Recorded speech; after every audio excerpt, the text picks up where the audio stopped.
No one heard a bark that night, only the rain falling quietly and the eyes of an abandoned dog staring at a door that would never open again. 6 days without food, no gentle hand, only the fading memories of once being chosen to save lives, now just invisible wounds. But then, a cry broke through the silence behind a collapsed fence, and that dog, Logan, stepped out of the shadows. No command, no call, because some heroes don't need to be recognized to act. If you think this is just another dog story, brace yourself.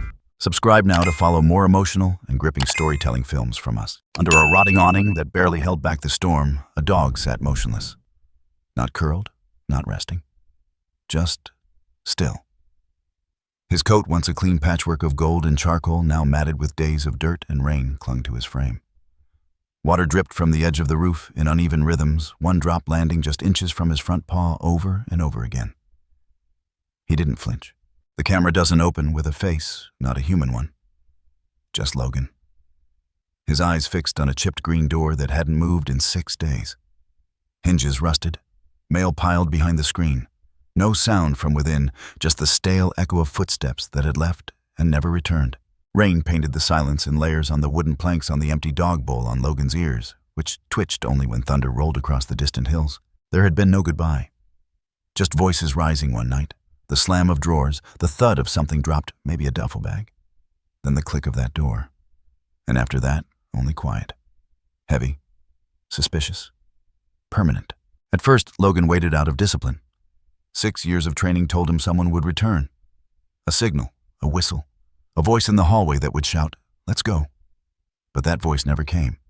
Instead, the only thing that filled the house was the creaking of the beams above and the smell of mold. The rain kept falling. Cut to the inside of the house. Dusty, hollow. A couch with cushions, long flattened. A broken lamp. No signs of recent life. On the kitchen counter, a tipped-over bottle of painkillers. A court summons on the floor, smudged with footprints. Logan had seen it all. He watched it happen from this very spot, never understanding fully, just sensing the shift energy changing the way it does before thunder or violence. His ears moved again. A bark in the distance. Not close. Not calling for him. Just another dog in another yard, whose owner still came home for dinner. Logan turned his head slightly, but didn't rise. His gaze returned to the door. Cut to flashback muted tones, the light slightly warmer. Logan, younger, in a training compound. Wearing a black harness marked K9 Trainee. He stands beside a tall man in uniform, ears, sharp tail low alert. A line of orange cones stretches before them. A whistle blows. Logan moves perfectly, pauses, crouches, tracks a hidden scent under a parked sedan. Finds it, waits for reward. But the man doesn't smile. Too soft, he mutters to the other handler. He hesitates before the leap. Doesn't clamp hard enough. Another clip, a simulation with a mock aggressor in a padded suit. Logan approaches, barks, then backs away instead of attacking. The evaluators shake their heads. He's got the obedience, one says. But he won't be aggressive on command. Useless on the field. Fade to black, back to present. Logan shivers not from cold, but from something older. A reflex deep in the bones. He lays his head down onto his paws. Water pools beneath him. His breath fogs faintly into the chill. He watches the door again, the one no one has opened, the one he refuses to stop hoping for. At 5:37 a.m., every morning since the door closed, the neighbor across the fence, an old man named Delmar, steps out onto his porch with a coffee thermos. His hand trembles as he tears the end off a stale roll and tosses it across the fence. It always lands near the planter box, filled with weeds. Today is no different. Delmar doesn't speak. He never gets too close. He just watches from his porch, his own dog long gone. Sometimes he mutters "poor thing" under his breath. Once he called animal control, but they didn't come. They had the address flagged. Under legal proceedings, the dispatcher said. Eviction pending. No one's allowed in. Logan doesn't eat the bread right away. He doesn't trust it. He lets it soak in rain until the scent softens. Then when no one watches, he gets up slowly and limps toward it. His back leg trembles. The limp isn't from injury. It's exhaustion. Days without real food. Nights curled under broken boards. His bones ache, but his training holds. He doesn't bark, doesn't whimper, just survives. He eats in silence. From inside the house, a loose window shutter knocks against the siding. The sound startles a crow on the power line, above which caws loudly and flutters away. Logan looks up, nose twitching, reading the air like a language only he remembers. Suddenly the wind shifts. He lifts his head. Not all the way, just enough. Ears perk. There it is again, a ripple in the air. A rumble not from the sky, but from the ground. Subtle. Mechanical. Something old and heavy and dragging wheels. His heart beats faster. He stands. The door remains closed. Still. But Logan's attention has left it now. He turns toward the sound. A flash of memory hits the back of a white van. Rubber mats. The sharp, sterile smell of cleaning spray. The echo of barking behind cages. The van that took him from the training grounds to a county shelter once before his previous owner petitioned to reclaim him. He steps backward, instinctively, tail tucked halfway. But the sound fades. It's just the garbage truck down the road. Logan settles again. The rain eases. In the silence that follows, we see the full picture of the yard, high grass in patches. A rusted swing set, a toppled bird bath. A plastic doghouse sits in the corner, unused. Logan doesn't go inside. He stays where the rain falls freely, where he can see the door. The green door with the chipped paint. The one they left through.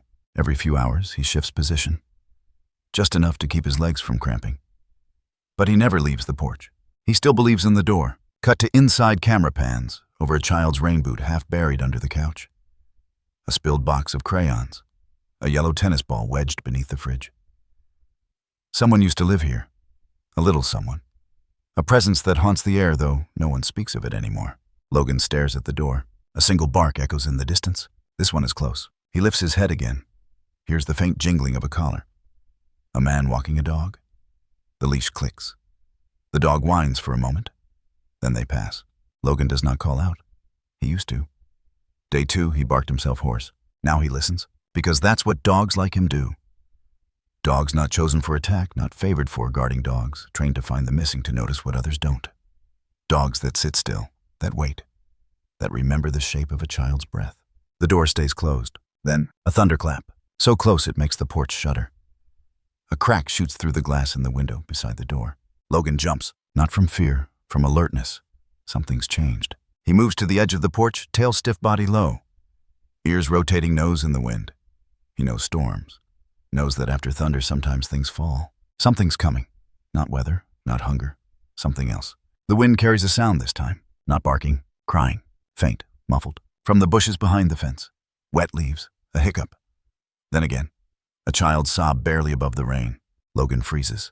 The porch, the door, the silence. He lets it go. One step down, then another. The rain picks up again. But Logan is already off the porch, claws digging into mud, heart hammering in rhythm with the cries. He doesn't look back at the door. It's no longer the sound he waits for. This one is. This one needs him now. The 6th night broke differently. The air thick with humidity pressed down on the earth like a warning. Logan had curled into himself beside the doorframe, his nose tucked beneath his tail, the tips of his ears twitching. Each time, thunder rolled low across the sky. He'd learned to anticipate the flash before it came, the streak of white light that sliced the yard, turning every branch and scrap of trash into a silhouette. But this storm wasn't like the others. This one growled beneath the wind, low and guttural, like something stalking, not something passing. Rain slashed sideways through the slats of the porch railing. Leaves spiraled in frantic circles. A single shingle tore off the roof and landed with a wet thud in the mud below. Logan opened his eyes. It wasn't the thunder that woke him. There it was again, too soft for a human ear. But his caught it. A sound buried beneath the howling branches. Not an animal, not a bark, not wind, a whimper. It was broken. Chopped.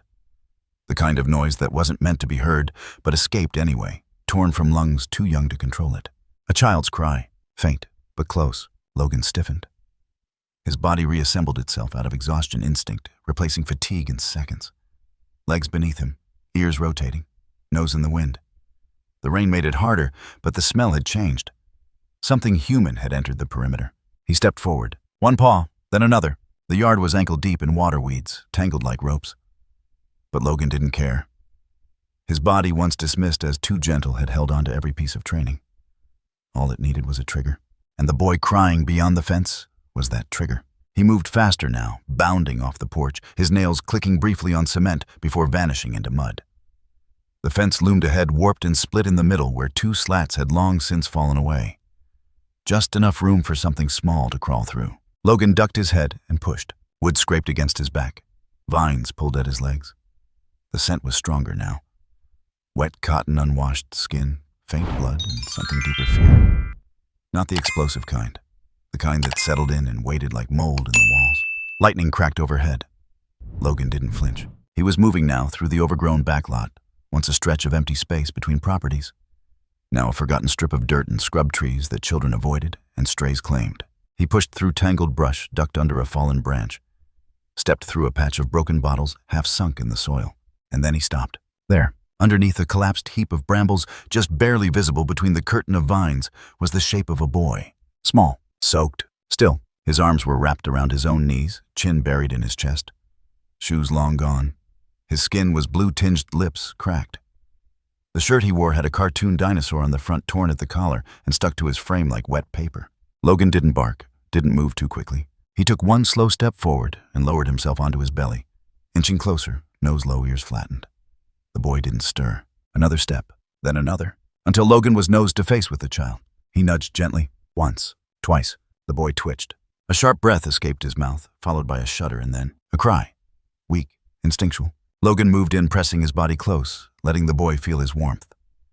He licked the boy's cheek once, twice, and then rested his head beside the child's shoulder. The boy stirred again, slowly. His hand, shaking violently, lifted half an inch, no more, and found Logan's fur. He didn't grip it, he just touched it. But the connection changed something. The boy whispered, barely audible, cold. Logan leaned harder, pressing his flank into the boy's side, blocking the wind, absorbing the chill. His heart pounded, but not from fear, from urgency. He had to move him. He couldn't lift him. But maybe. Logan stepped back, nudged the boy again, this time more firmly.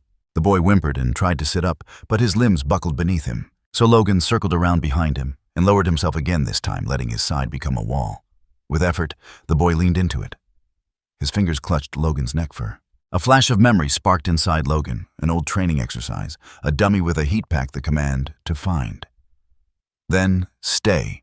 Then lead. No one gave him the command this time, but the instinct clicked in. He pulled gently forward, and the boy, too weak to walk, crawled a few inches, anchored to Logan, like driftwood to a rock. It was enough. Another inch, then another. Every few steps, Logan paused, circled back, licked the boy's cheek, made sure he was still awake. He guided him like a shadow, patient and persistent. 20 feet, 30. The yard opened again, a broken chain-link fence ahead. Beyond it, a street lamp, light. Logan stopped just short of the fence. The boy collapsed again, coughing, chest heaving. Logan turned toward the light and barked. Once, a deep, sharp, deliberate sound. Not fear, not aggression. Signal, he barked again. Across the neighborhood, a porch light clicked on.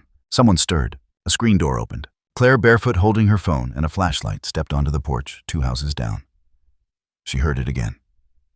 A bark, not a stray's bark. Not wild. Controlled. Urgent. She aimed her flashlight down the alley and saw them. One large figure, fur slick and soaked, curled protectively around a smaller shape in the mud. She stepped off the porch. A drone shot lifts into the air. Above them, the street stretches into darkness on either end. Empty. Still. But there, beneath the one glowing pool of orange light, 2 shadows intertwine. One still, one steady, one human, one not. The storm rolls on, but Logan doesn't flinch. His job isn't done. He lies still until Claire reaches them, until the boy is safe, until someone finally whispers what no one has said to him in months. Good boy. Under the crackling blue strobe of approaching sirens, Claire kept her phone raised, recording without thinking, the way reflex takes over when shock doesn't know what else to do. She hadn't meant to film any of it. One moment she'd stepped out for air, the next her lens was catching a soaked mutt guiding a half-conscious child out of a gash in the fence behind the abandoned property 2 doors down. The dog didn't look like a hero. He looked like he was unraveling mud-caked ribs, visible eyes wild. And yet he never left the boy's side. Not once. Not even now, with red and blue lights flashing across the puddles like lightning reborn. The child, Evan, they'd later learn, lay limp in the grass. His lips were blue, his hand still clutching a fistful of fur. Logan stood over him, body rigid, tail straight like a spear behind him. His growl wasn't loud, it was low, steady, purposeful. Every time someone in uniform took a step closer, it got sharper. Back that dog off, an officer shouted, drawing close with a blanket in hand. But Logan didn't back off. He stepped forward. Hey, another officer barked. Animal control's on its way, ma'am. Move away from the animal. Claire didn't move. Her phone now forgotten in her palm. She looked at the dog, looked at Logan, and saw something flicker across his soaked face. Not fear, not rage, recognition. that someone new had entered the scene. Someone not part of the chaos. She lowered herself slowly into the grass. Wetness soaked into her jeans. Her hands raised and open, hovered just a breath above the ground. "I see you," she whispered. No one heard her over the shouting, but Logan did. His ears flicked. The growl stopped. His body didn't relax, but it shifted. Tensed, yes, but no longer aimed. Claire reached forward just a little and let her hand touch the soaked fur along his spine. "It's okay," she said again, softer this time. "It's okay, hero." And that word hero broke something. Logan exhaled audibly. His shoulders lowered an inch. He turned just barely, eyes meeting hers. Then he stepped aside. Not far. Just enough for the medic to kneel beside Evan. It was all they needed. The paramedic swept in, checked the boy's pulse. He's alive. Hypothermic but stable. Another officer radioed in for transport. Claire remained where she was, her hand still on Logan's back. She didn't dare let go. The next 30 minutes moved like smoke. Evan was lifted onto a stretcher and loaded into the back of the ambulance. His hand opened as they placed him down empty, now the fur left behind. Logan watched unmoving as the doors closed, and then he turned back to Claire, like he was waiting for instruction. Like he'd done his part and was unsure what came next. But it didn't take long for the next voice to cut in sharp, bureaucratic, and unwelcome. "Ma'am, step back. That animal's coming with us." Animal control. A man in a Navy uniform with reflective stripes and a steel catch pole in one hand approached from behind the cruiser. He looked tired, already annoyed. "Stray, no tag, unregistered. You'll need to release him to us." Claire stood quickly. "He's not a stray. Is he yours?" The pause that followed was enough to kill the sentence. "No, not yet." "Then he's property of county ordinance. Ma'am, please step aside." Another officer, the one with the blanket, stepped forward. "We've got a crate in the back of the truck." Claire's stomach clenched. She looked down at Logan. He hadn't moved, but his body had gone still again. Not calm, frozen, like he'd seen this part before. He had. He remembered the scent of metal. The clank of doors that didn't open again. The way no one said goodbye, only locked and drove. Claire stepped between them. "You're not taking him like that." The man with the pole sighed. "Look, lady, I don't make the rules.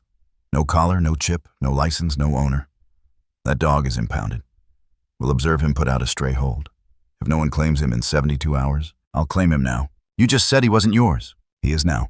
You'll have to file that formally at the intake facility." "Then take me there," Claire snapped. People had gathered now, neighbors, reporters, phones up and flashing.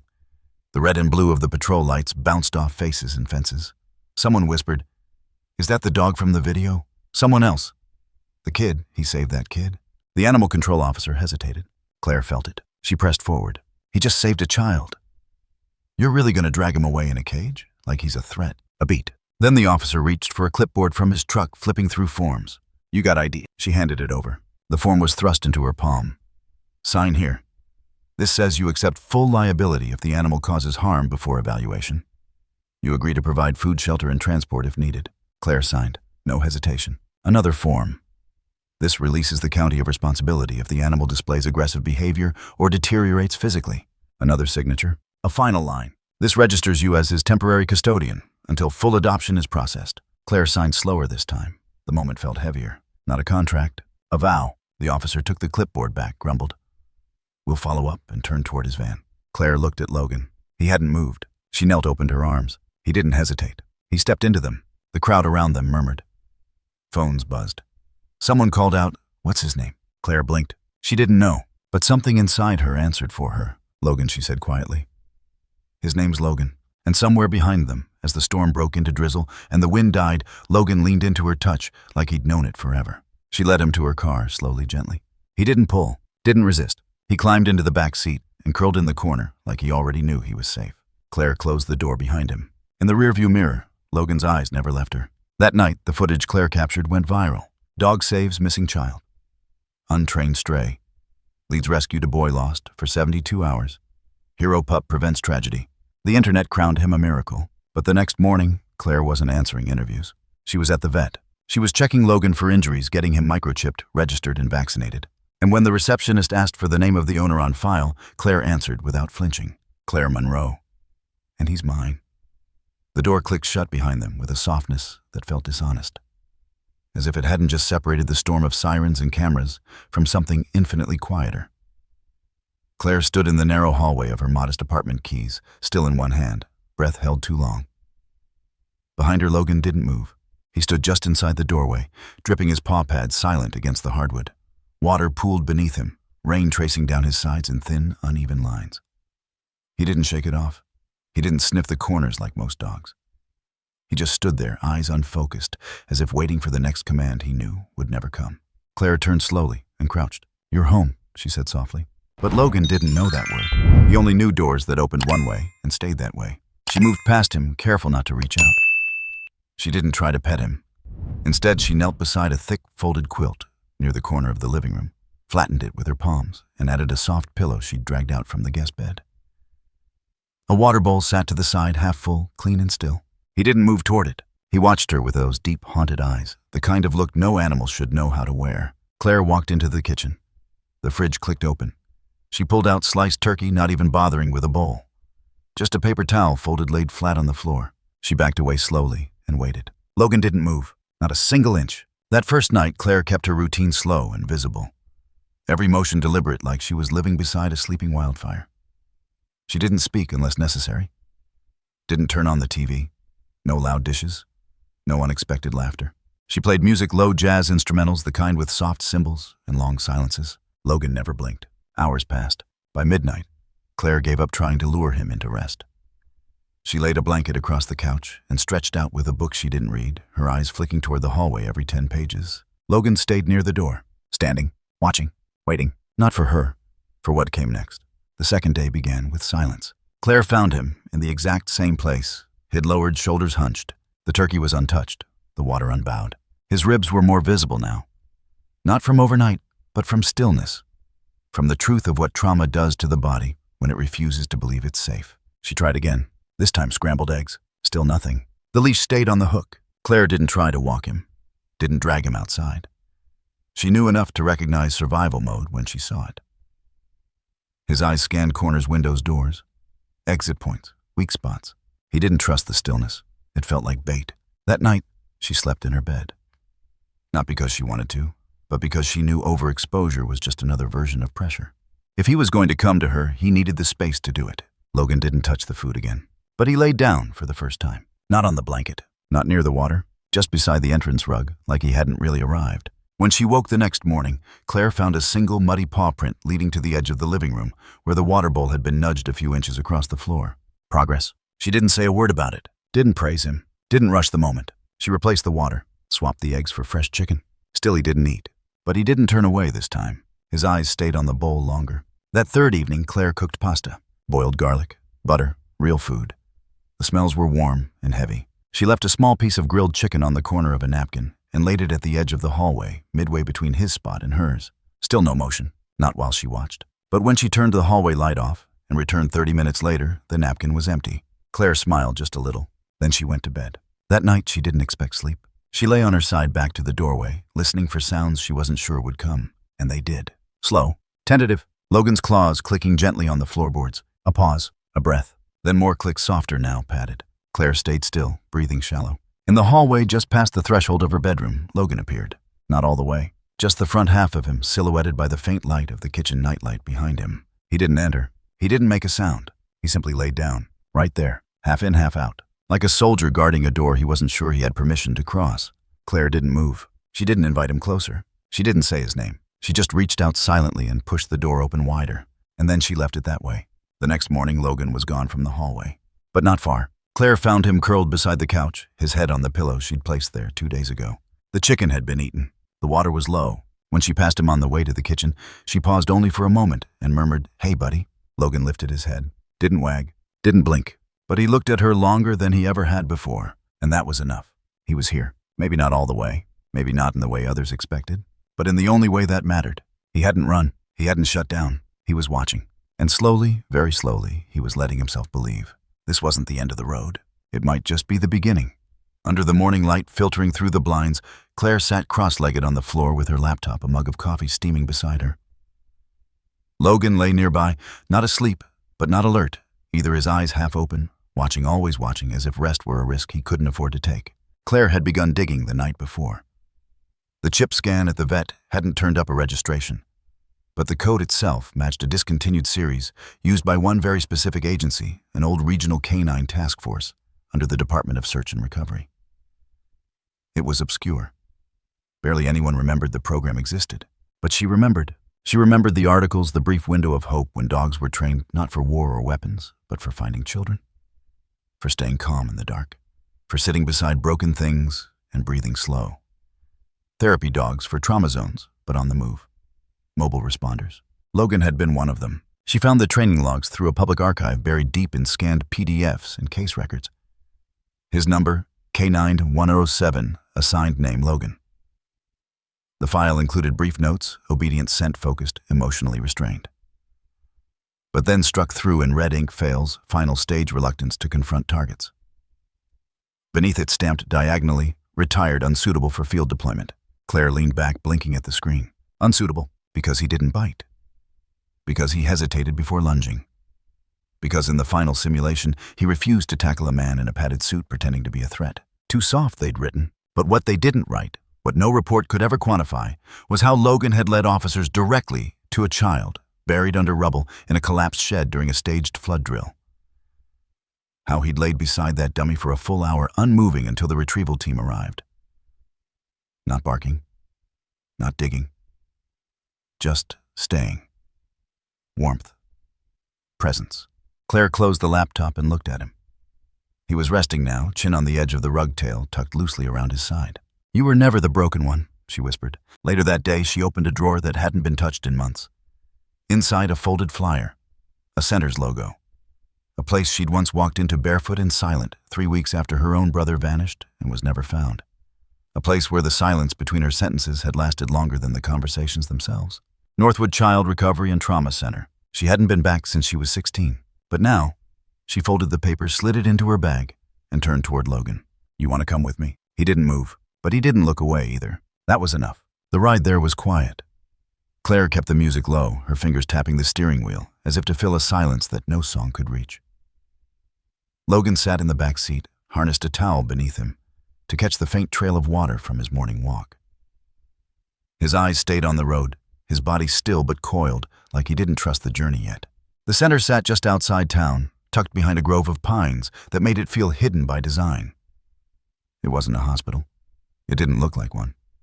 Painted in warm greens and rusts, the building looked like it had grown out of the ground, not been built on top of it. Claire parked beneath the covered awning and reached for Logan's leash. He didn't resist, but he didn't leap either. Just waited. The moment they walked through the front doors, the air changed. Children's laughter didn't echo here. It barely existed. Everything moved at half-volume, voices, footsteps, even the HVAC hum. The lights were soft, no overhead fluorescence, only long sconces casting warm glows along the corridor walls. A receptionist looked up. "Can I help you?" Her voice paused when she saw Logan. "Wait, is that?" Claire gave a small nod. "This is Logan." "The Logan," Claire gave a tight smile. "Depends which one you mean." A moment passed. "Then he's beautiful." Claire looked down. Logan was standing, tail still, ears relaxed, but lifted slightly. Alert, but not stressed. "I was hoping," Claire said, "just if we could sit in the visitor courtyard. No program, no interaction, just space." The woman nodded. "Of course." They were led to a glass door at the far end of the hall. It opened to a semi-enclosed garden, a small rectangle with shaded benches, planter boxes, and an art table covered in chalk drawings and finger-painted paper. The air smelled like lavender and crayon wax. Logan stepped into it, like a ghost entering a memory. Claire led him to the far bench, sat down, and unclipped the leash. "You don't have to do anything," she murmured. "Just breathe." So they sat. 10 minutes passed, then 20. Inside, behind the glass, children moved through the hall, in pairs quiet and wary. Some glanced outside. Most didn't. Then movement. A boy, maybe 8, stepped through the door with a staff member beside him. Pale, thin, shoulders too small for the hoodie that hung from his frame. "Felix?" Claire remembered his name before the staff whispered it. Felix hadn't spoken in 2 years. Not a word. Not even a syllable. He had been pulled from a locked shed in rural Indiana after nearly 5 days alone. His eyes had never quite come back. He walked toward them slowly, eyes on the ground. Claire straightened. She didn't say anything. The staff member behind him murmured something and waited at a distance. Logan didn't move. Felix took another step. Then another. His eyes flicked upward, landed on Logan, then stayed. His feet stopped just a few inches from the dog's head. Claire held her breath. Felix didn't speak. He didn't kneel. He just extended one thin hand and, without shaking, let it hover above Logan's fur. Then softly, almost imperceptibly, he laid his fingers on Logan's head. Logan didn't flinch. He didn't lick. He didn't shift. He just breathed. Deep, even. Felix's hand curled slightly. Not a grip, just weight. The staff member wiped their eyes. Claire didn't move. Didn't dare. The moment held fragile and miraculous. Felix didn't say a word. But for the first time in 2 years, he stayed. Beside someone. Without fear. Without flight. Logan remained still, chest rising and falling in steady rhythm. Felix blinked. And for the first time since she walked back into the Northwood Center, Claire felt something shift, not just in the boy or in the dog, but in herself. Some doors don't open with keys. They open with silence, with presence, and with the quiet grace of two broken things, choosing not to run. The morning Logan flinched, everything changed. It wasn't dramatic at first. Just a sound distant weaving through the trees, a sharp rising wail. A siren. Fire truck, probably. Maybe an ambulance. Claire was unlocking the main gate to the new site, a converted red brick schoolhouse on the edge of town, where weeds had grown through the cracks in the pavement and playground swings still hung like forgotten ghosts. She had the vision, the funding, the paperwork, and she had Logan. But Logan, he froze. In the middle of the courtyard, body stiffening. His tail dropped his ears, shot backward like someone had yanked strings tight. Then came the low growl buried somewhere between fear and memory. The siren grew louder. Logan dropped low eyes, wide legs splayed. Logan. Claire crouched. It's okay. It's not what you think. You're not back there. But he wasn't hearing her. His breath turned shallow. And then all at once, he bolted across the yard toward the far gate, nearly dislocating his collar, trying to force his way through the chain links. It took Claire 20 minutes to coax him back. Not with words, not with food, just with time, with space, with stillness. That night, she sat on the edge of her bed, her laptop open beside her fingers, paused over the keyboard. She searched for the name she hadn't said aloud since the day Logan came home. Graham Braxton, former lead trainer for the Search K9 Behavioral Unit. Decorated, revered, retired. Also the man who broke Logan. She found his address near the outskirts of Ashfield, 3 counties away. Still on a property labeled training grounds, though no official business was listed anymore. Just a rusting mailbox and an aerial shot of wide, empty fields. The next morning, Claire packed water Logan's harness and a copy of the original K9 log report. She didn't ask Logan's permission, but he didn't resist either. The road twisted for nearly 2 hours through narrow country paths until the pavement gave up and gravel took over. The air was dry, the sun harsh. Claire parked under a leaning oak tree and stepped out. Logan followed silent as ever. They approached the house, modest stone chimney-faded red door. A man was already waiting on the porch. Tall, lean, wearing a navy vest and boots dusted in dirt. His hair had grayed at the sides, but the jawline was still sharp. "You Claire Monroe?" he asked. She nodded. "You're Mr. Braxton?" His gaze dropped to Logan. "That the dog, his name is Logan." Braxton grunted. "Didn't think he was still alive." Claire stiffened. "He was. You just forgot to care." Braxton didn't flinch. She held out the report. "You retired him. Labeled him emotionally unfit. He saved a child last month." Braxton squinted at Logan, who stood at her side like a statue. "Still doesn't look like much." Claire stepped forward, voice low, sharp. "You pushed him past breaking. Drills meant for aggression, not empathy. And when he didn't turn into your weapon, you threw him out." Braxton leaned against the railing. "You think you're the first to say that to me?" "I don't care if I am." Silence stretched. "Then, why are you here, Miss Monroe?" Claire breathed. "Because I'm opening a center. For kids like the ones he used to search for. And I need him. I need him whole. I need him healed." Braxton raised an eyebrow. "You want me to retrain the dog I broke? I want you to help undo what you did." But this time she stepped closer, not with force, not with commands, with compassion, if you can remember what that is. Braxton's eyes narrowed, and for a long second Claire thought he might laugh her off, turn his back. But he didn't. He looked down at Logan again. What happened when he heard the siren? Claire's throat tightened. He shut down, ran. Braxton scratched his chin. You know why? He thought it was a raid, a relapse, a command he couldn't follow. Braxton nodded once. That was the last drill we ran. Simulated rescue, live sirens, smoke. 3 kids hidden in a warehouse shell. Logan found all 3. And Claire's breath caught. But when we opened the exit doors, he didn't come. Just sat beside the last child. Wouldn't move. Refused to leave him. Claire whispered. He stayed. Too long, Braxton said. In our book, that hesitation could cost lives. And in his book, she shot back that hesitation meant comfort, meant presence. Braxton looked away. Logan hadn't moved once. Give me 2 weeks, Claire said. You see what he's become. You see what he could be. Braxton's jaw flexed. I'm not who I used to be either. Good. Then maybe this time you'll do it right. The first session happened on Braxton's field. No obstacles, no commands, just wide open space. Braxton didn't speak for the first 15 minutes. He sat in a low wooden chair, feet planted in the dirt, arms crossed. Logan stood 20 feet away, head low, eyes on the man he hadn't seen in years. Claire kept her distance, watching. Braxton pulled something from his coat pocket, a faded training tug toy, frayed at the edges, still bearing Logan's old scent. He didn't toss it. He just laid it in the grass and waited. Logan didn't move, but his ears twitched. A breeze passed. The toy stayed. 10 minutes later, Logan stepped forward. 2 feet, then 4. He reached the toy, sniffed it, then laid beside it, not touching but near. Braxton spoke quiet, low. You didn't fail, Logan, we did. Logan didn't blink, didn't wag, but his chest rose long and slow. The next day, Braxton tossed the toy gently across the grass. Not far, not fast, just a lazy arc. Logan trotted after it, picked it up, brought it back. No command, no treat, just breath, just choice. Claire watched from the porch, hand over her mouth.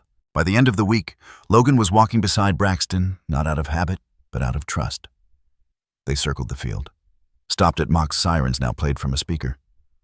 Logan flinched at first, shivered, but Braxton didn't speak. He just sat down beside him, shoulder to shoulder, waited. Eventually, Logan stopped shaking. Eventually, he listened. Eventually, he leaned in. When Claire brought Logan back to the center 2 weeks later, the staff gathered around like seeing someone return from a war. He moved differently now, not lighter, not faster, but steadier, like he knew he'd been seen, heard, respected. Claire opened the double doors to the new room, the therapy den. It still smelled like paint and cedar and promise. The first child entered, Felix, and Logan was already waiting. No commands, no training, just truth. A dog once left behind, now leading others out. The mission had begun. The morning light poured through the wide bay windows of the therapy room like something holy. Claire had made sure the room always caught the sunrise. She said kids deserved to begin their days with something golden, even if the rest of the world had never given them light. The rugs were thick, soft underfoot. The bookshelves were low and scattered with handmade clay animals. No straight lines, no fluorescent lights. Just curved corners, warmth, and a quiet dog resting on his mat in the center of the room. Logan, he had a new tag now. Not a barcode, not a military ID, just his name etched by hand on a copper plate hanging from a woven collar, Logan. You're safe now. He lay quietly, eyes half closed as the first child of the day entered the room. Her name was Nessa, 6 years old, diagnosed with severe nonverbal autism. She'd spent most of her life recoiling from touch, from movement, from the chaos of human interaction. But something about Logan, his stillness, his refusal to demand, made her pause the first time she saw him. And now she came daily, never with a word, never with a goal, just to sit, to exist. Sometimes she sat 2 feet away. Sometimes she lay on her side with her hand stretched toward his paw. Logan never moved, not toward her, not away. He matched her stillness like a song no one else could hear. Claire would watch from the doorway, always holding her breath, always ready, but never stepping in. By the 3rd week, Nessa fell asleep beside Logan. Not collapsed, not passed out, just surrendered. Claire hadn't seen that kind of surrender in years. There were others too. Owen, whose nightmares made him scream until dawn, except on the nights Logan was allowed to curl up beside his cot. Mira, who didn't speak to adults, but whispered her worries into Logan's fur like a sacred confessional. And Felix, still quiet, still cautious, but who now brought Logan a single piece of apple every afternoon, without fail. These were not therapy sessions. They were ceremonies of healing, and Logan, silent as always, presided like a priest who'd long forgotten the sound of his own bark. But healing, like trauma, is not linear, and light, no matter how golden, can still cast shadows. It happened on a Wednesday. The sky was gray, not stormy, not tragic, just indifferent. Claire was kneeling beside a young boy named Marcus, helping him piece together a felt puzzle of animals. Logan lay nearby, half-alert, tail flicking now and then. The room was calm. Gentle music played low through ceiling speakers. Until the clang, metal on tile, a loud, violent echo sharp as gunfire. Marcus had accidentally kicked a tin canister across the room. It hit the wall and rolled spinning with a terrible ringing sound.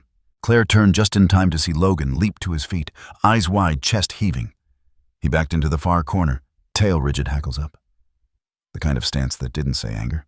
It screamed memory. Logan, Claire breathed. The children froze. Claire stood slowly, palms down. The room had gone cold. Logan's breath came fast, panicked. His eyes darted to every corner. He wasn't in the therapy room anymore. He was back in the warehouse. Back under sirens. Back in the simulation. Back where noise meant commands and noise meant fear. Claire moved closer. Step by step. She didn't say his name again. Just breathed. In through her nose, out through her mouth. Steady. slow, deliberate. It took 2 minutes for Logan to lower his head, 3 to sit, 5 to exhale. Claire didn't touch him, didn't praise him. She simply sat on the rug 5 feet away and let her breath speak instead of words. Marcus reached out quietly and picked up the tin. Didn't throw it, didn't hide it, just held it.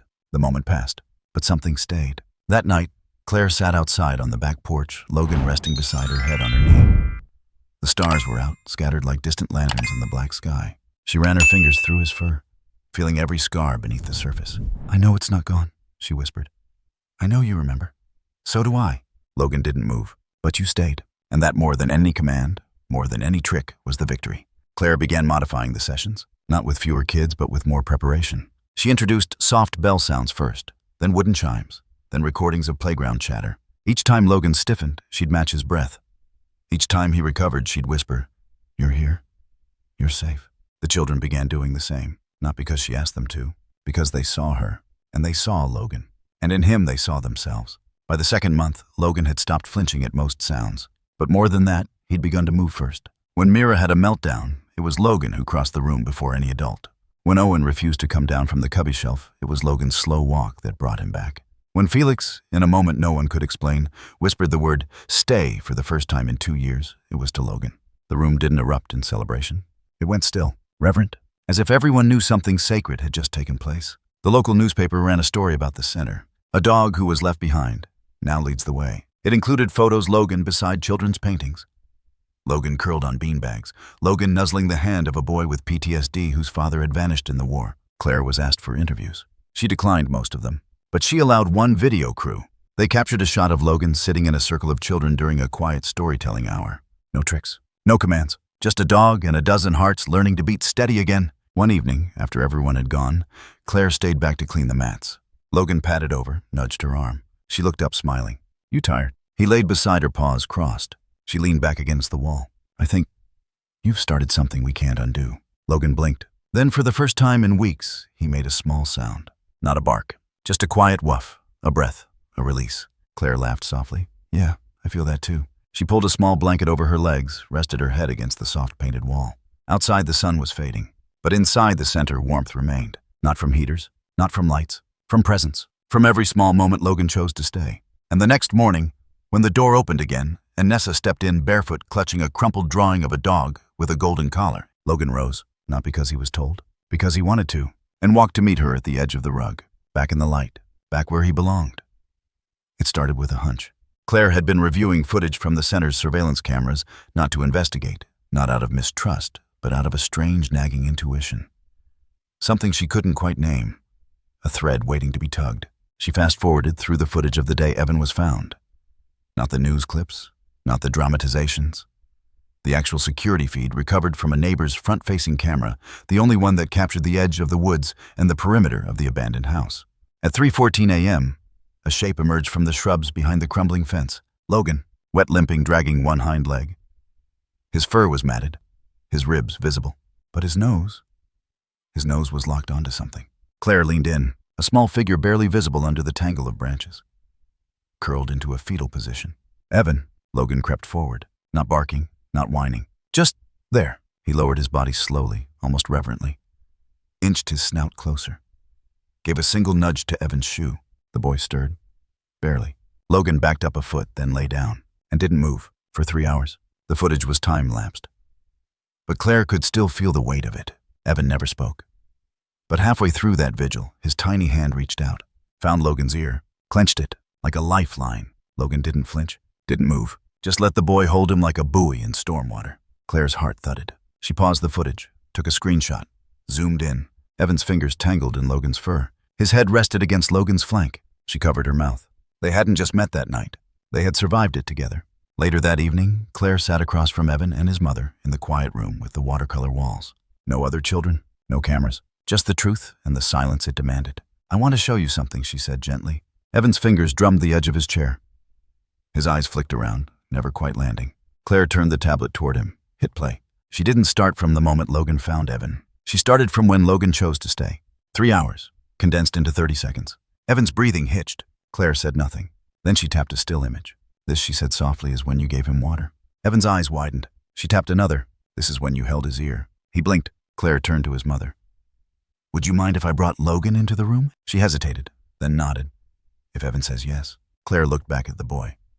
Is that okay, Evan? A long pause, then a barely visible nod. Logan entered slowly, not bounding, not wagging, just present. He stopped halfway across the room and sat. Claire didn't speak. She simply placed the tablet on the floor, let the video loop. Evan watched himself curl beside the dog, now sitting across from him, watched his own hand reach out on the screen. He looked up. Logan didn't move, but his eyes never left the boy. Evan's lips parted. A whisper. You stayed. Claire froze. His mother covered her mouth. Logan tilted his head, slightly, ears lifting. Another whisper. You didn't leave me. Claire blinked, trying to anchor herself. Evan turned toward Logan, and for the first time in months, he stood. Walked, not rushed, measured. Logan stayed still. When Evan reached him, he dropped to his knees. His small hands found the fur behind Logan's neck, and he leaned in, head against Logan's chest, just like that night. No one in the room spoke, not for a long time. When Evan finally pulled away, his cheeks were wet, but he wasn't crying, not in fear, not in panic. It was something else. Grief, maybe, or recognition. Claire crouched beside him. Do you remember what it felt like that night? Evan nodded. Cold, he whispered. But warm, when he came. Claire's voice cracked. You gave him water. Evan sniffled. He was bleeding. Logan's tail gave a small wag. Evan glanced at it, smiled faintly. He let me hold his ear. Claire smiled back. You saved each other. That night, Claire added a new image to the center's story wall. A split panel one side showing Logan curled beside a tiny boy beneath branches. The other, the boy, now kneeling beside the same dog in a room painted with light. Underneath, a quote Evan had whispered just before leaving. I wasn't alone. I just didn't know it yet. From that day on, Evan came once a week. Not for therapy, just for Logan. Sometimes they read. Sometimes they sat in silence. Sometimes they walked Claire a few steps behind, always watching, but never interrupting. They didn't talk much, but they didn't need to, because memory isn't always in words. Sometimes it's in breath, in muscle, in the shape of a dog's ear held tight by a trembling child. Weeks passed, then months. Evan began to draw again, but no longer dogs with wings. Now Logan stood on all fours, feet on solid ground. No halo, no fantasy, just a dog. Still here, still staying. And one rainy afternoon, as thunder rolled low in the sky and most of the other kids had gone home, Evan asked Claire a question she never expected. Do you think Logan remembers me too? Claire looked down. Logan was curled beside Evan's chair, breathing slow. She didn't hesitate. I think she said he never forgot. The letter came folded in three, pressed between two sterile pages of corporate optimism. The logo at the top bled money silver foil, thick embossing. Claire didn't need to read far. They wanted to buy her center, rebrand it, restructure it, and erase everything she had built. Transform the facility into a K9 tactical training hub, the proposal read. High yield potential, reduced liability, clearer ROI.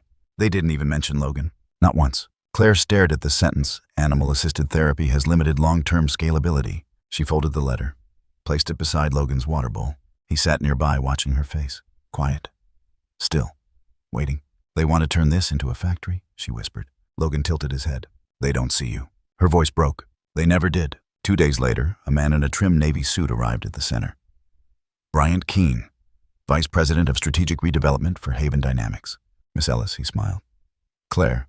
May I call you Claire? No. He blinked. They walked the halls, he with clipboard, she with spine straight as iron. Children read quietly in therapy pods. Volunteers organized art supplies. Logan padded silently at her side. Bryant didn't look down at him once. We're offering 7 figures, Claire. Full staff reallocation. You'd have a management seat. Claire stopped beside a framed photograph, Logan lying beside a child with autism, both asleep under a fleece blanket. Bryant glanced at it, then back at her. Children grow out of needing stories. Claire's jaw locked. But they never grow out of needing healing. He smiled again, sharp cold. Your funding ends in 6 weeks. Claire spent that night writing emails, drafting petitions, reaching out to parents, volunteers, trauma counselors, local press. Not everyone responded. Some didn't believe she had a shot. But enough did. 3 days later, she posted a notice. Reading with Logan this Saturday, 10 a.m. Open to all. She rented folding chairs, cleared the main room, printed copies of every letter, every testimony, every child's drawing ever sent to the center. When she opened the doors, they came. Parents, children, teachers, photographers, reporters, even 2 senators' aides. And in the middle of the room, Logan lying on his blanket, head raised, high tail still, waiting. Claire stepped up. Her voice didn't tremble. My name is Claire Ellis.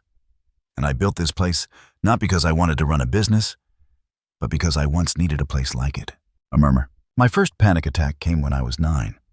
My first therapist gave me pills. My second gave me a paintbrush. But I didn't really start healing until I met a dog who didn't ask for anything except to stay close. She gestured to Logan. Meet the dog who never barked when I cried. Laughter. Soft. Broken. Claire stepped back and handed the mic to Maya. 10 years old, Maya held a sheet of paper in both trembling hands. Before I met Logan, she began. I couldn't sleep without lights on. I thought bad people would come back. A pause. But Logan lay in front of my door, and I slept for the first time. Tears. From her mother. From others. Next, Felix stepped up. Didn't speak. Just lifted his drawing Logan with a golden crown. A sign above him read, Safe King. Then something unexpected. A boy's voice. From the back of the room. I want to say something too. Heads turned. Evan. He walked forward slowly, his hair longer now, his step steadier. He stopped in front of Logan, dropped to his knees, wrapped both arms around the dog's neck, and whispered clear enough for the microphone to catch. I remember now. A hush fell. I thought I was lost. But I wasn't. Logan found me. And then, he didn't leave. He turned to the crowd, eyes glinting. And if you take this place away, kids like me won't have anywhere to go. Bryant Keene stood in the back row. He didn't speak, didn't move, but the press did. The camera shutters clicked like rainfall. And when the footage aired that night, Logan, lying still as children wept, hugged, healed, the internet answered. Tens of thousands of shares, hundreds of thousands of signatures, and a headline that would land on national morning shows. The dog who stayed, the center that fought. Claire watched it all unfold with Logan curled at her feet, her hand resting between his shoulders. They hadn't won yet, but they'd been seen, and sometimes being seen is the first victory. That night, Logan slept beside her couch, and Claire dreamed of silence, not as absence, but as safety, of scars not as shame, but as proof, of the quiet ones, the discarded ones, the dogs, who were never picked, choosing instead to stand their ground for someone else. The email came at 6:42 a.m. No bold subject line, no exclamation point, just community grant decision, final. Claire opened it with a breath caught halfway and froze. She read it again and again, then covered her mouth with her hand and let herself finally breathe. They'd won. The center would stay. And not just stay, but expand. The public vote had shattered records. The board was unanimous. The funding matched every request she'd made, and then some. Therapy pods, classroom upgrades, outreach staff, on-site veterinary services. But most importantly, autonomy. No conversion, no rebranding. It was theirs. Claire slid to the floor beside Logan's bed. He raised his head. She whispered, "You did it, buddy." And he wagged his tail twice, then placed his chin gently on her knee. 2 weeks later, the sun poured down over a brand new banner strung between two silver poles. Logan's Lane. A path to healing. The courtyard was packed. Kids in folding chairs with tiny balloons tied to their wrists. Teachers wiping mist from under sunglasses. Volunteers with name tags shaped like paw prints. News crews. Local officials. Parents holding hands. A platform had been set up in the garden where Logan first learned to sit still beside a child with night terrors. It was framed by yellow tulips, the petals bending as if bowing. Claire stood behind the mic, scanning the sea of faces, and began. 2 years ago, I met a dog with no home, no records, no voice anyone cared to hear. She paused. And today, that same dog has helped over 100 children find words again. Find sleep again. Find safety again. Scattered claps. But Logan didn't do it for the cameras, or the headlines, or the banners. She glanced to her right, which is probably why he won't come up here now. Everyone turned. Logan was still lying under the folding chairs, specifically under chair 3B, where a small girl named Tessa sat, legs swinging, eyes darting. She was the newest resident, just 6 weeks in. Didn't speak much, hated loud noises, and flinched at clapping. When the applause started earlier, she had curled forward, chest tight to knees. Logan had crawled to her without a sound, and stayed. Now, as the crowd watched, Logan remained curled under her chair, his chin resting near her sneaker. Claire smiled. That, she said, is his stage. The ceremony continued. Speeches, awards, a music performance from one of the children. Claire smiled, accepted hugs, answered questions. But every few minutes, her eyes drifted to 3B. Logan didn't move. Even when Tessa started to cry quietly during a round of applause. Even when the microphone made a sharp pop. He stayed. Tail still, eyes steady. Breath even, a presence more than a dog. Later, as the crowd thinned and sunlight filtered lower, Evan approached the stage. He was taller now, still wore his laces too loose, but his stride was different, not rushed, not fleeing. Claire crouched to meet him halfway. "Good to see you," she said. He nodded. "Do you think he knows it's for him?" Claire looked over at Logan. "He knows," she said. "He just doesn't need it." Evan grinned. "Yeah, I figured." He reached into his pocket and pulled out a small stone painted with Logan's paw print and the words, "I wasn't alone. I want this to go on the wall." Claire took it, eyes glistening. "It will." As dusk approached, Claire finally stepped off the platform and knelt beside Logan. Tessa was asleep in her chair now, her hand buried in Logan's fur. Claire reached out, stroking behind his ear. "You're not a hero," she whispered. "You're better than that." The staff left slowly. The kids were walked back. The lights in the garden dimmed. But one room stayed warm. One hallway still hummed. And in the silence where therapy once seemed impossible, one dog remained. Guarding, listening, loving, not because anyone told him to, but because someone once held his ear in the dark. And he remembered. Logan's Lane opened 3 more centers in the next 2 years. Claire turned down every book deal, except the one that let the kids write their own stories. In every copy page, one was the same, dedicated to the dog who stayed, and to those still learning how. The first time Logan appeared on a bookshelf, he didn't know it. He lay curled on a beanbag in the reading nook of Logan's Lane eyes, half-closed tail, occasionally twitching in sleep, while 5 children sat cross-legged in a circle, each holding a copy of the new illustrated book. The cover was simple, a white background, a single drawing of a gray and white dog, sitting in a puddle of soft watercolor shadow. His ears were up, his eyes alert. Title: The Silent Dog. Inside, no speech bubbles, just drawings. Of a dog finding a boy. Of a dog lying beside a bed. Of a dog chasing nightmares away without moving an inch. Of a dog staying. Page after page of stillness, presence, love without noise. It became a quiet revolution in children's therapy literature. The book sold out in a week. Claire didn't write it. The children did. Every image, every page was drawn by a child who had once stopped speaking. Claire only added 1 sentence on the final page. Sometimes healing doesn't bark. It just sits beside you. Claire's own book followed 6 months later. It wasn't flashy. No talk show interviews. No publishers begging for rights. Just a soft launch at the local library. Title: Healing. Doesn't bark. The subtitle: It just sits beside you. Each chapter focused on one child. One silence broken. One moment Logan had changed something intangible. Claire never used the word miracle, but readers did. In the margins, in their emails, in the trembling voice messages she received at 2 a.m. My son finally touched the neighbor's dog. My daughter said Logan's name in her sleep.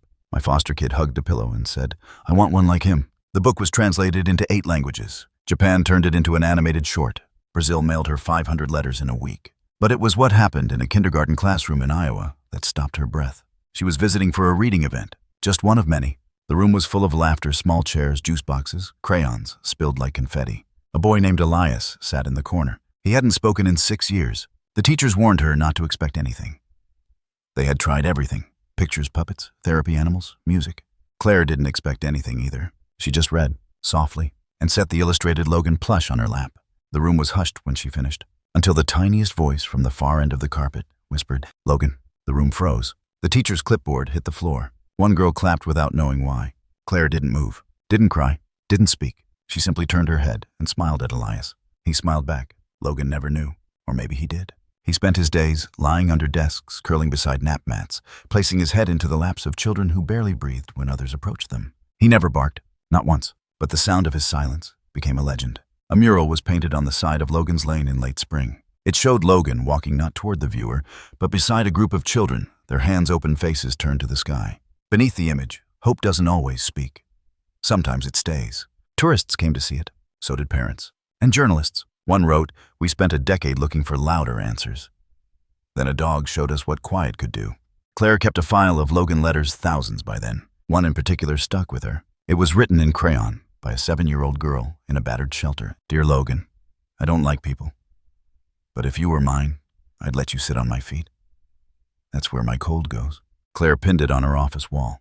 It stayed there for years. The day Logan turned 12, there was no party, no balloons. Just a simple card slid under his paw by a boy who had lost his mother in a fire. Inside a single sentence, "You're the only thing that didn't leave." And Logan, true to form, didn't react. He just stayed. He never asked for attention, never needed a headline. But somehow the world kept watching, because some stories don't end. They echo, they ripple, they rest quietly in the corners of people's lives and whisper, "You are not alone." And that whisper, silent, steady, loyal, was Logan's gift to the world. A gift that even in its quietest moment would outlive noise. The road was long, flat, and empty.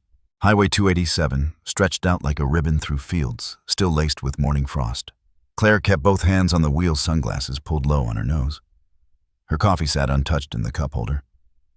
On the passenger seat, Logan lay with his chin resting on a folded blanket, eyes half closed, ears flicking occasionally at passing sounds. They had been driving for 6 hours. A new town, a new state, a new center. Logan's Lane, Chapter 2. Claire glanced sideways. "You ready for this?" Logan didn't move. Didn't need to. The air told her he was listening. The building wasn't impressive yet. Just a long, single-story brick shell with flaking paint and windows streaked with old storms. But the yard was wide. The street was quiet. The walls held echoes of something waiting to be softened. Claire stepped out first. Logan followed slowly, his paws crunching on gravel. He sniffed the ground, then the air. Took it all in, without urgency, without fear. She walked up the steps and unlocked the door for the first time. It didn't creak, just opened eager. They entered. Empty rooms, bare walls, dust catching light. But to Logan it wasn't silence, it was potential.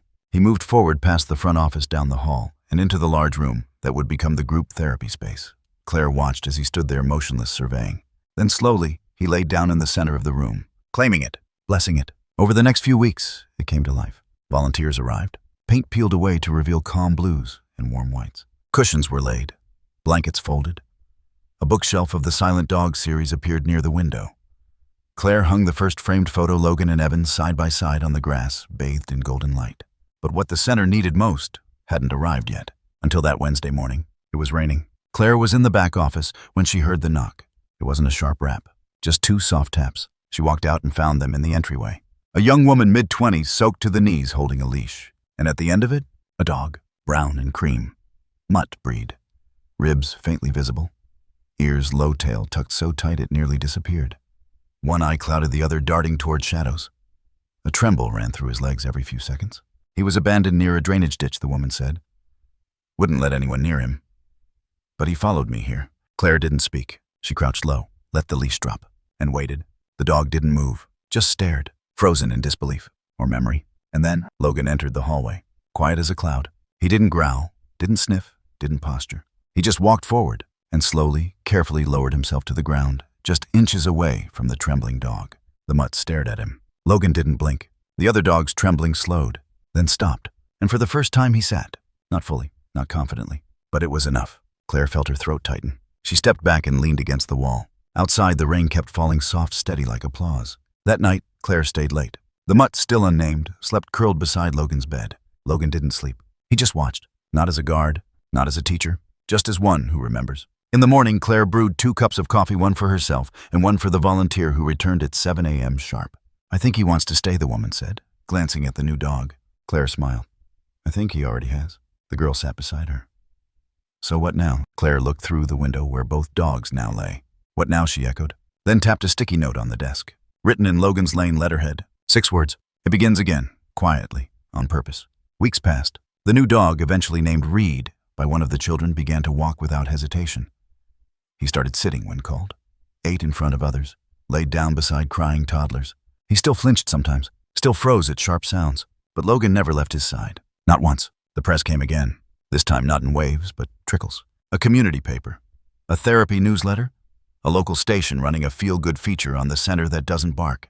Claire refused interviews. She didn't need to speak. She just kept opening the door, letting more come. Not just dogs, but children, parents, people, the ones who couldn't explain what hurt, but knew they weren't alone. On the center's opening anniversary, Claire gave a short speech. No podium, no microphones, just a picnic table under a tree in the back lot. Logan was asleep in the shade. Reed lay curled beside him. Claire looked around at the dozen families, some smiling, some crying, most doing both. She held up a card. This is the last thing I'll read today, she said. It was handwritten by a boy named Silas, 10 years old, used to hide under furniture. It said, not everyone gets chosen. But Logan did. And then he chose us. Claire wiped her cheek.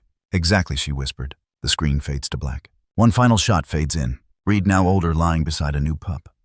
Small, black-furred with nervous eyes. Logan is not in frame, but his leash hangs on the wall. A shadow of him remains in the way the pup leans in to comfort Reed. In the way the staff moves slowly, speaks gently. In the way the new pup doesn't bark, but chooses to stay. Then the words appear handwritten across the screen. Not everyone is chosen, but you can choose to change the world. Fade out. Silence. But not emptiness. Only the kind of quiet that builds something. That stays.